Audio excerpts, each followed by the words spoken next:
Guys এটা প্ৰশ্ন, মই কোনো ইউটিউবাৰ নহয় কোনোবা ফেচবুকাৰ, যিয়ে নহওক এটা প্ৰশ্ন, সৰু সুৰা প্ৰশ্ন।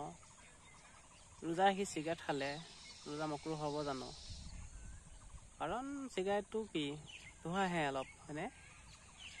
তো এইটো পেটটো নভৰে ন, মানে এনে এইটো বিতৰ্কমূলক প্ৰশ্ন হয়, এনে জমনিতে বনাইছোঁ দেই ৰাইজ, বেয়া চেয়া কোনেও নাপাব।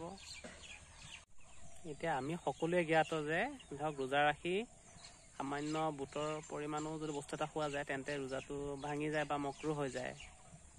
কিন্তু মই এইটো কথা কৈছোঁ যে বিড়ি বা চিগাৰেট খালে তাত মানে ধোঁৱাহে থাকে। সেই ধোঁৱাখিনিতো পেটটো নভৰে ন, বা কোনো খাদ্যও নহয়, সেইকাৰণেহে সুধিছোঁ। হয় নহয় সেইটো আপোনালোকে জনাব দেই, মই এনেহে ধেমালিতে কৈছোঁ আৰু। Okay guys, bye bye.